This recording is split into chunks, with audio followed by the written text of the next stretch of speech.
ए सुनो, हमसे फालतू की बात करना मत कि जोड़ियां आसमान में बनती हैं, हमें नीचे निभाना पड़ता है। अगर ऐसा होता तो लोग तलाक क्यों देते, डोमेस्टिक वायलेंस क्यों होता, अरे लोग एक्स्ट्रा मैरिटल अफेयर क्यों करते, ये सब फालतू की बातें हैं, ठीक है।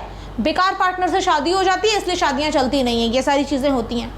यार शादियां दोनों लोगों को मिलकर चलानी होती हैं। क्या चलानी पड़ती है, कुछ नहीं होता, हम परफेक्ट हैं, मेरे अंदर कोई कमी नहीं है। जो मेरा पार्टनर है ना वो बेकार है, इसलिए मेरी शादी नहीं चल पा रही है अच्छे से, हर समय टेंशन टेंशन टेंशन लगाता है। I am perfect, okay. हाँ, क्या देख रहे हो, ऐसी सोच तो नहीं रखते ना आप भी कि आई एम परफेक्ट, हमारी शादी अच्छी नहीं चल पा रही है, उसका रीज़न वो दूसरा बंदा है, हम नहीं, हम तो परफेक्ट हैं, भगवान ने हमें अलग से तराश के बनाया है। देखो बहुत से लोग ऐसे होते हैं जो शादी कर लेते हैं बड़ी खुशी खुशी, 1-2 साल तक चलती है, इसके बाद ना बोरिंग लाइफ शुरू हो जाती है, फिर कहते हैं गलत जोड़ी भगवान ने बना के भेजी। एक बात मेरी याद रखना कि कभी भी, ये बात एकदम सच है, हमारे पूर्वजों ने जो कहा है कि जोड़ियाँ आसमान में बनती हैं, निभानी ज़मीन पे पड़ती हैं। और सिर्फ जोड़ियाँ ही नहीं, हर एक इंसान जिनसे हम दुनिया में मिलते हैं ना, वो पहले से तय होता है कि इस मोड़ पर हम इस इंसान से मिलेंगे और हमारी ज़िंदगी की कहानी एक अलग दिशा लेगी। हम बस अपना अपना किरदार निभा रहे हैं जिसको ईमानदारी से निभाना होगा। अब बात आई, is really marriage is made in heaven, तो yes, they are made in heaven. हर एक जोड़ी लिखी होती है पहले से, लेकिन वो नीचे कितने अच्छे से चलेगी इस पे सिर्फ 3 बातों पर ये डिपेंड करती है, जिसमें सबसे पहले नंबर पे आता है पेशेंस। कोई भी बंदा परफेक्ट नहीं है, कोई भी बंदी परफेक्ट नहीं है। अगर 2 लोग जुड़े हैं ना, अनजान लोग, उनमें कुछ कमियां कुछ अच्छाइयां होंगी, पेशेंस थोड़ा रखना पड़ेगा। इंसान को बदलने में, माहौल को अडॉप्ट करने में टाइम लगता है। तुरंत से जजमेंटल हो जाना एज अ पार्टनर इंसान की सबसे बड़ी गलती होती है।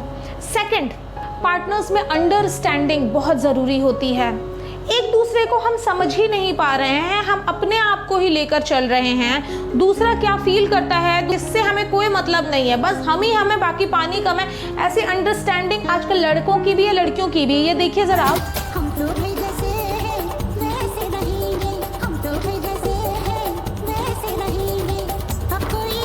वाह वाह, ये सोच है।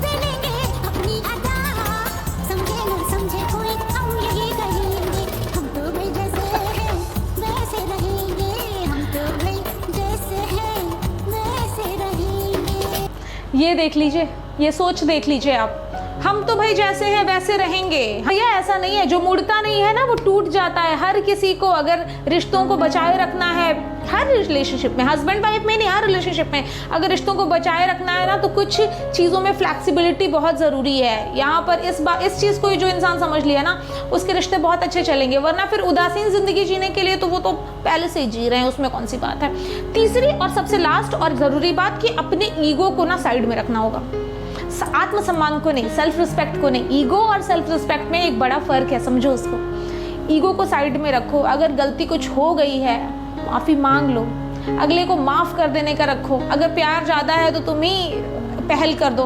देखो ईगो हटाना पड़ेगा। वाकई में शादियाँ मेड इन हेवन हैं, भगवान बनाते हैं हमारे रिश्ते, हमारी जोड़ियाँ, और बहुत अच्छी बनाती हैं। ये मत सोचो कि वो मोटा है, वो पतला है, वो काला है, वो पैसे उसके पास कम हैं, वो परफेक्ट है तुम्हारे लिए ही उसको भगवान ने बनाया है। उसके साथ अपने रिलेशनशिप को जितना अच्छा बना सकते हो बनाओ। ये एक जो जन्म मिला है ना, इसमें अपने प्यार की खुद की कहानी लिखो, ठीक है। वीडियो में अगर कोई भी बात काम की लगी हो, कुछ लाइक करते हुए जाना, कोई मुझसे सवाल करना हो या बात करनी हो तो कमेंट बॉक्स आपके लिए ही है, कमेंट करना। और अगर ये चेहरा पहली बार देख रहे हो तो चैनल को सब्सक्राइब ज़रूर कर लेना। हम यहाँ पे पर्सनालिटी ग्रोथ, रिलेशनशिप और पेरेंटिंग से रिलेटेड वीडियो लाते रहते हैं, ठीक है। मिलते हैं अपने नेक्स्ट वीडियो में कुछ और काम की बातों के साथ, तब तक के लिए बाय बाय।